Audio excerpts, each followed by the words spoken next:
Hemelse Vader, as ons hier voor U verskyn, is ons U kinders. U het ons U kinders gemaak. U lei ons, U kyk na ons, U sorg vir ons. Jesus Christus, as ons voor U verskyn, is ons U verlostes. U het ons vrygekoop, vrygemaak van sondeskuld. U het ons verlos, U het ons lig en nuut gemaak. Heilige Gees, wanneer ons hier sit, is ons medereisigers. U stap saam met ons elke tree van die pad. U ken ons môre soos wat U ons gisters ken. Aan U behoort alle eer tot in ewigheid. Amen. Na Paasfees, na Hemelvaart, het ons vir 'n hele paar weke al 'n pad gestap as toegerustes deur die Heilige Gees. As mense wat die opdrag ontvang het om disippels te gaan wees, om te gaan uitleef in die wêreld wat die Here vir ons gegee het. En ons het verlede week so 'n bietjie by Matteus 10 stilgestaan van die uitdagings wat 'n disipel in die wêreld beleef as Jesus jou uitstuur. En dis nie goed wat ons in die Bybel aangeteken het en net op daardie tyd van toepassing was nie. Ek en jy beleef hierdie goed aan ons velle. Ons beleef hierdie goed elke dag as Christene wat leef in sy naam. Op pad terug het die gedagte by my opgekom en dat Jesus eintlik sê, terwyl jy op pad is, terwyl jy besig is, terwyl jy daar buite moet gaan leef, raak ontslae van die goed wat baie keer moeilik is. Raak ontslae van die goed wat jou stadig maak en raak ontslae van die goed wat jou swaar maak. Matteus 11, wonderlike gedeelte, vers 25 tot en met vers 30. 'n bekende gedeelte wat ons kan aanhaal en ons het ook al liedere gehad wat daaroor gaan, wat 'n mens sing. Maar ek wonder hoeveel van ons het al werklik hierdie uitnodiging met erns aanvaar. Ek lees Matteus 11 in my Bybel bladsy 15, ek lees die 2020 vertaling. Ek lees vanaf vers 25. In daardie tyd het Jesus gesê, ek loof U Vader, Here van hemel en aarde, dat U hierdie dinge vir slim en geleerde mense verberg en dit aan kindertjies bekend gemaak het. Ja, Vader, want so het U dit goed gevind. Alles is deur my Vader aan my toevertrou. En niemand ken die Seun nie behalwe die Vader. En niemand ken die Vader nie behalwe die Seun. En elkeen aan wie die Seun hom bekend wil maak. Kom na my toe, almal wat vermoeid en swaar belas is, en ek sal julle rus gee. Neem my juk op julle en leer van my, omdat ek sagmoedig en nederig van hart is, en julle sal rus vind vir julle gemoed. Want my juk is draaglik, en my las is lig. Ek lees vandag, geliefdes, net tot hier. Terwyl ons so bly sit, sing ons 'n volgende lied. Dis eintlik ook 'n inleiding vir ons gebed. Koning van my hart, koning van my lewe. As ons U beskryf en my verhouding met U beskryf, gebruik ek geleerde woorde wat ek dink pas. Maar hierdie is pad langs woorde, Here. U is die koning van my hart. U is die koning van my lewe. Ek is iemand wat behoort aan U koninkryk. Met sy beginsels, met sy dinge wat vir ons belangrik is, met sy stroom op lewe dikwels. Wat vir my kosbaar is, Here, en wat vir U kosbaar is baie keer iets waaroor die wêreld spot, iets wat die wêreld nie verstaan nie, iets wat die wêreld dink oudtyds is. Maar hy is die koning van my hart. En hy is die koning van my lewe. Vir my is dit die belangrikste, Here. Maak nie saak hoeveel keer ek die Bybel al deurgelees het, of waarmee ek besig is, hoeveel kennis ek het, of hoe ek in staat is om die 10 gebooie te bewaar nie, Here. Dis alles maniere om in dankbaarheid te sê, ek behoort aan U.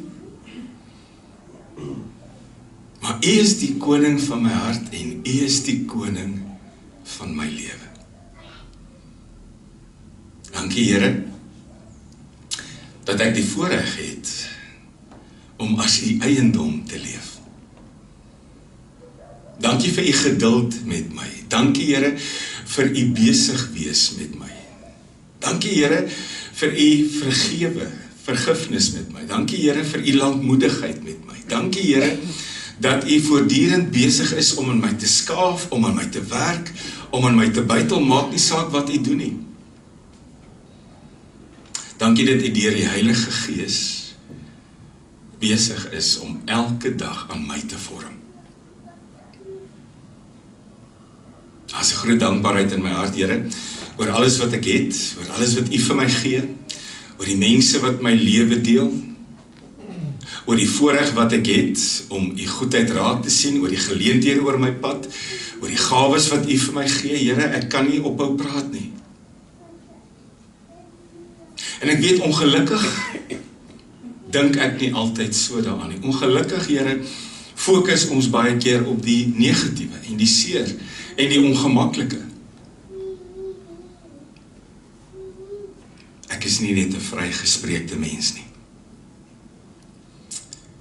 Ek is 'n toegeruste mens. En dit maak die verskil. Ons bid vir ons geliefdes. Ons bid vir baie van ons gemeente wat so 'n bietjie wegbreek.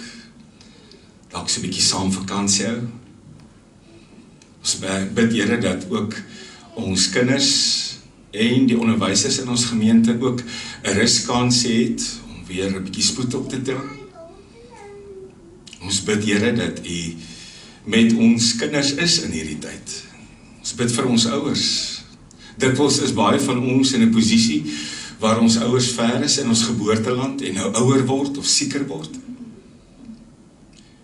Ons bid vir die kere, Here, dat U in hierdie week ingegryp het. Ook in 'n mediese toestand, in 'n mediese situasie. Ons bid, Here, dat ons bruikbaar sal wees vir U koninkryk. Dankie dat ons by mekaar is vandag. En dankie vir die geleentheid om U naam te bely. Amen. Ek kry warm.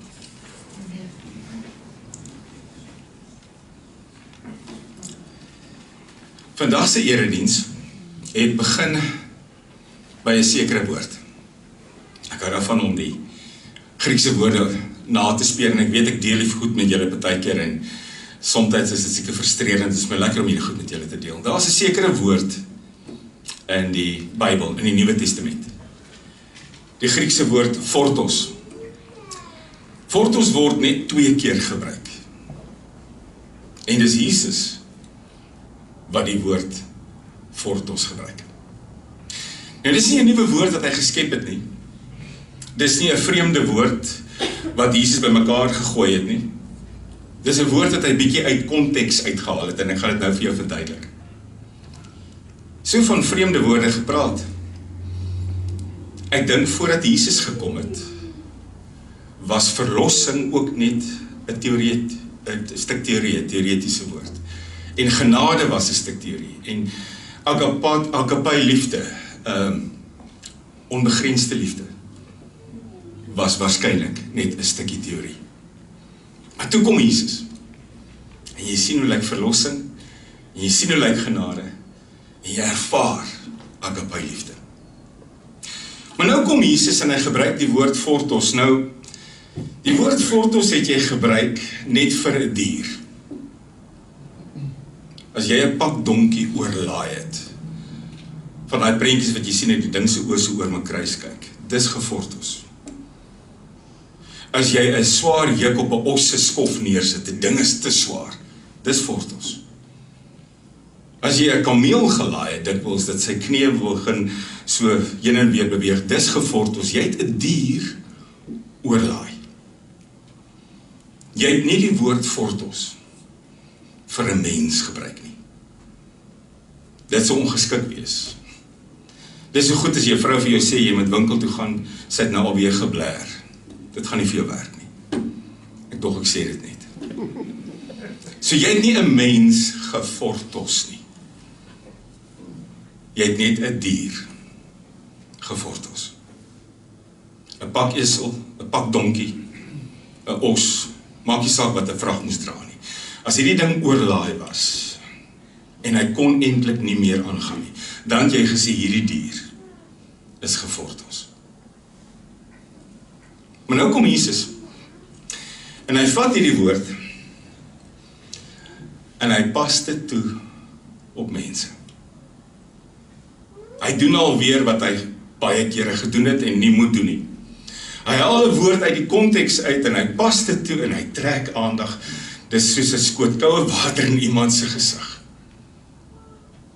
Kan jy glo hierdie man, hierdie rabbi sê, ek is oorlaai soos wat jy 'n esel oorlaai? En kan jy glo hierdie ou sê, die vrag op my rug is so swaar, my bene gaan net nou ingee. Mense het dit nie geweet nie. Maar hier was 'n uitnodiging op pad. En hulle het hierdie uitnodiging so nodig gehad. Is maar 'n paar versies in die woord van die Here, korter is 'n gelykenis. Maar in hierdie verse uitnodiging om iets te kom doen wat jou hele lewe gaan verander. As jy dit net vir 'n slag ernstig wil opneem. Ek gaan doen toe navorsing oor diere wat oorlaai word en ek kom op een af wat ek glad nie verwag het nie. Dis nie net pak donkies en pak esels en werkesels en osse en kamele nie. Ek kom toe af op 'n dier wat ons almal goed ken. 'n Walvis. En as jy 'n walvis in die lug sien spring uit die water uit, weet nie of dit is wat hulle doen nie, dan sal jy altyd sien daar's goed aan hom. Ons noem dit eendmossels of seepokke. En die ouens wat navorsing doen sê daar kan op 'n walvis, dis ouens het al gesien en die goed afgehaal en geweeg, op 'n walvis sit daar gewoonlik tussen 450 en 500 kilogram eendmossels. 'n halwe ton goed wat saam swem, wat deur elke stukkie water beweeg. Wat natuurlike invloed het, dit bied weerstand, dit maak hom stadiger. En nou sê ouens ook, is van die bulle beklei, die walvisbulle, dan slaan hulle mekaar, hierdie is 'n natuurlike panser, hulle slaan met mekaar se eendmossels. Maar dit het 'n invloed.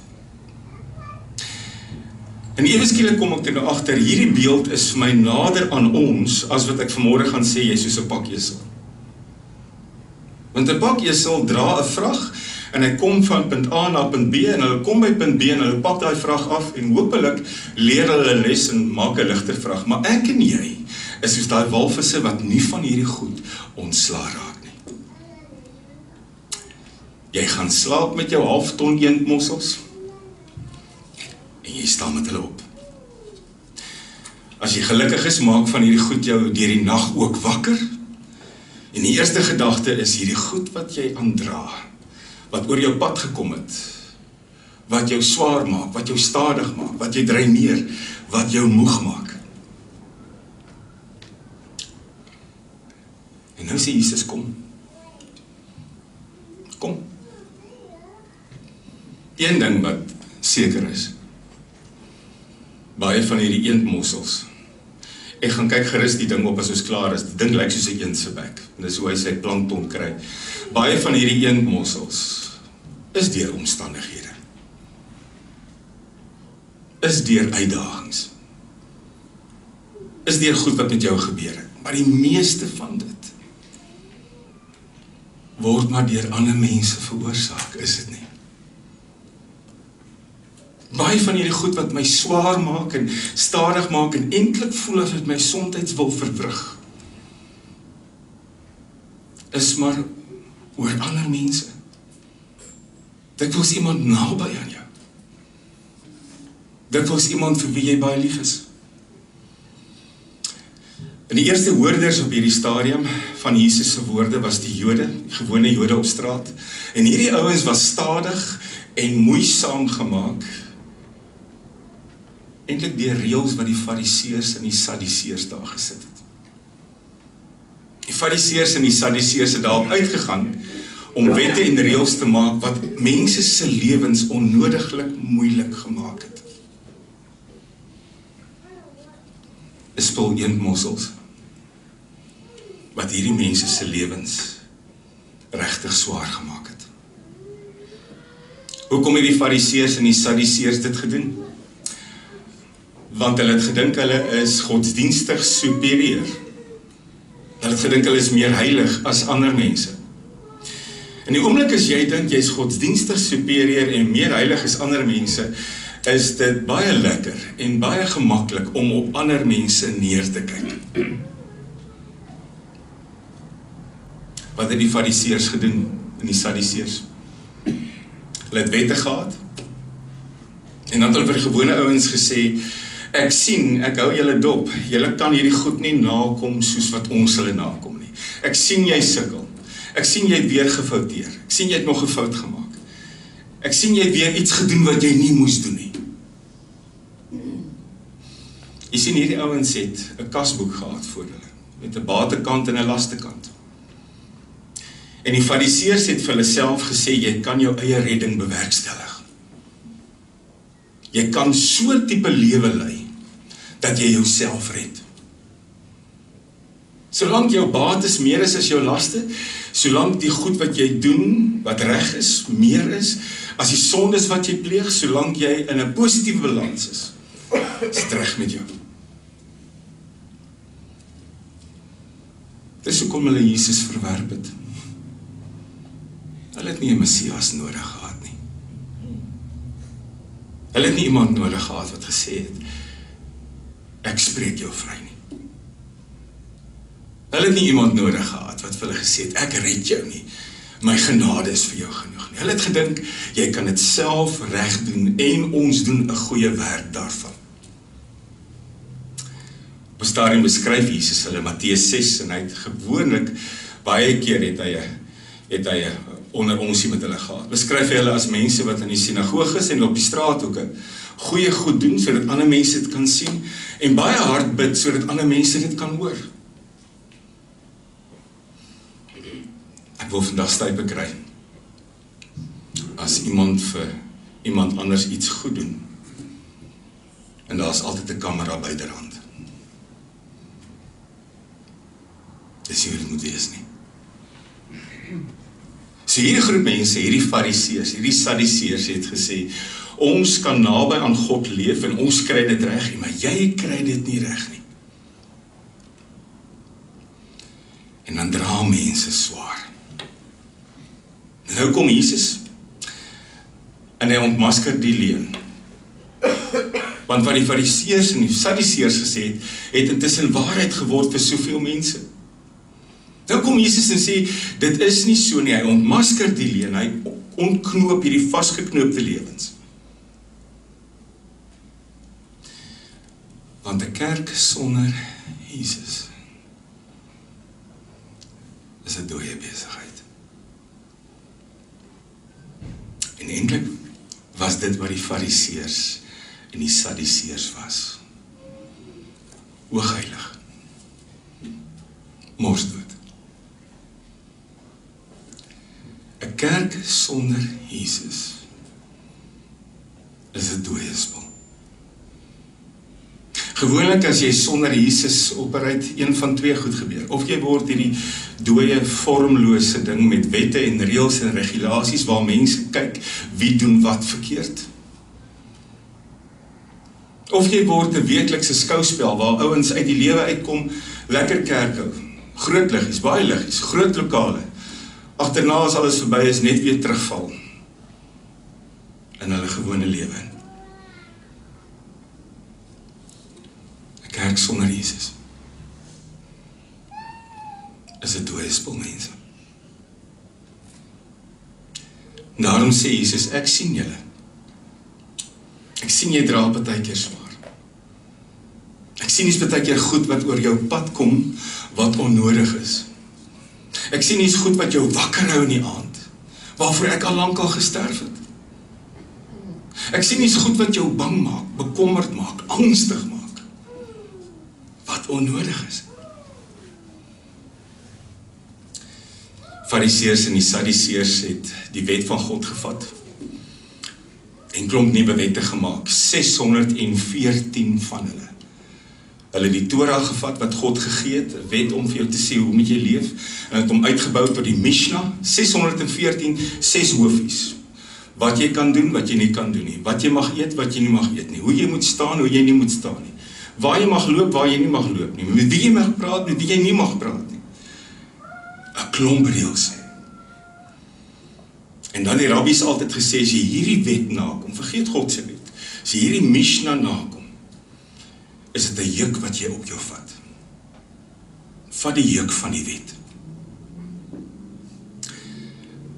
Ek dink in die Ou Testament, Jesaja 9 vers 4, waar die komende Messias beskryf word as iemand wat die juk van mense gaan afgooi. Dan dink mense, hulle praat altyd van die juk van slawerny, maar ek dink hierdie juk was 'n bietjie verder. Dis daai gedeelte wat Jesus beskryf as 'n wonderbare raadsman, 'n magtige God, 'n ewige Here, 'n raadgewer. Kom, sê Jesus. Kom. Kom, ek stroop jou. Kom, ek stroop jou van hierdie eendmossels. Kom, ek vat hierdie goed van jou af. Kom, ek maak dit ligter vir jou. En dan dank hy God vir 'n paar goed. Hy sê eerstens, ek dank u dat die goeie nuus wat bevry eenvoudig is. So eenvoudig dat kindertjies dit beter aanvaar as ander ouens wat goed te veel oordink. Ek dank u Here dat hierdie goeie nuus eenvoudig is. Dis vir almal. En dan dank ek u dat u die waarde hiervan vir geleerde mense verberg het. Wat sê hy daar? Hy spreek daar 'n ding aan wat ek en jy elke dag beleef. Hoe mense baie keer van jou sê, net dom mense glo. Hoe mense baie keer dink as jy 'n brein gekry het en jy kan goed deurdink, is geloof nie meer vir jou nie. Hoe mense dikwels vasval by hulle verstandelike vermoë en verby die goeie nuus leef. Ek dank u Here dat die boodskap eenvoudig is. Ek dank u dat u dit vir mense verberg het, wat daarmee gaan spot en daaroor gaan lag. En ek dank u dat u dit aan my toe vertrou het, want as mense my ken, ken hulle u ook. En eers as hy dit gesê, dan sê hy, kom stap saam. Kom stap saam.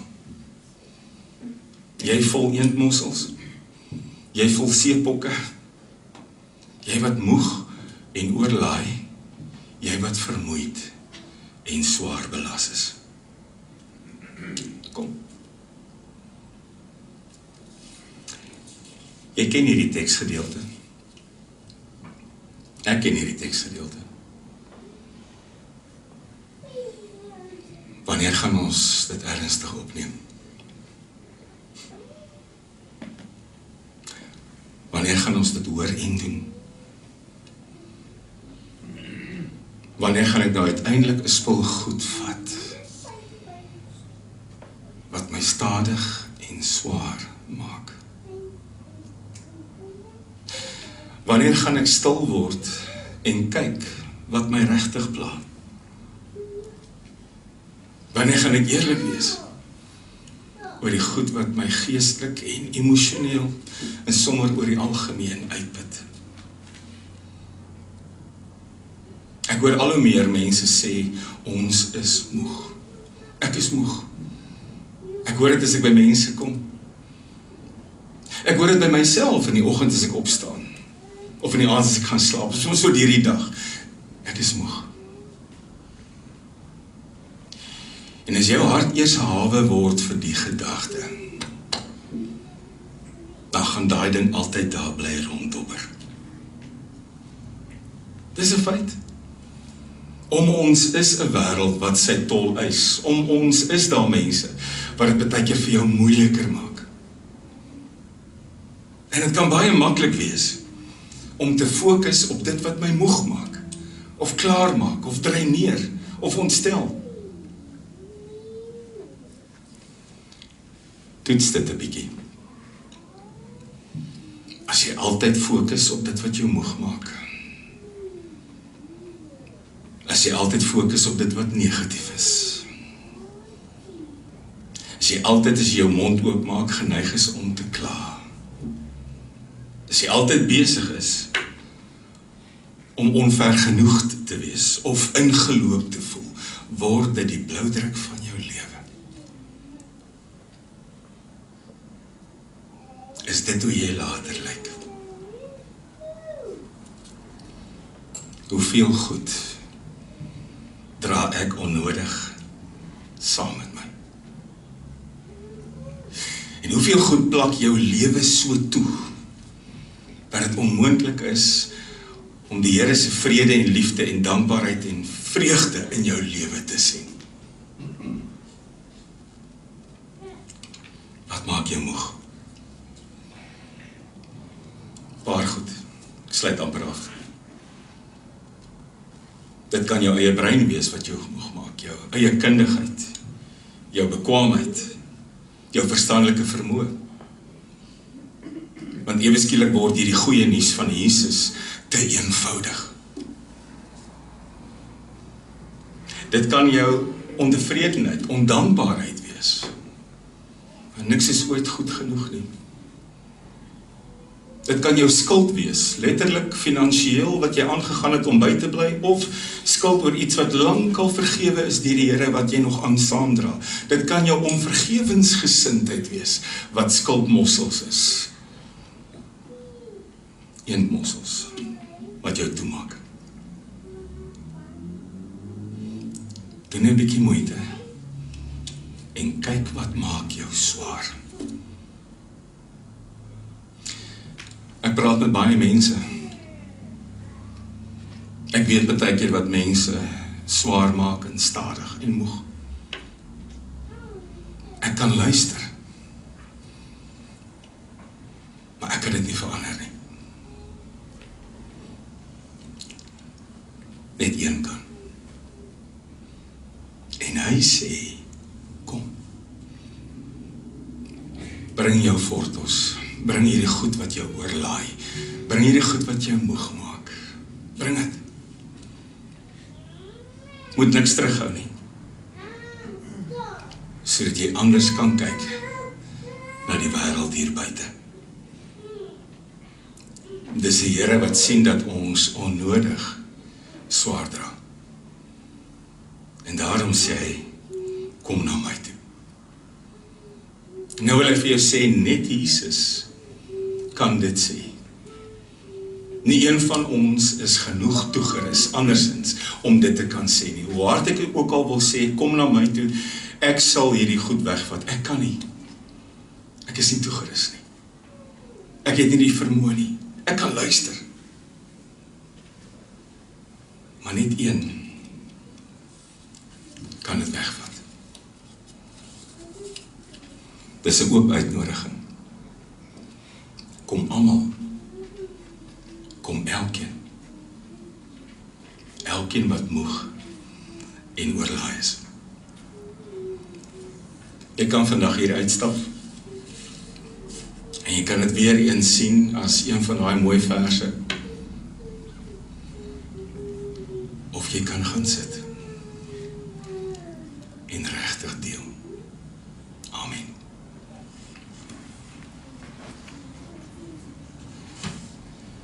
Vra u seën op ons pad hieruit, Here. Vergesel ons met u goedheid, u guns, u insig en u vrede. Amen.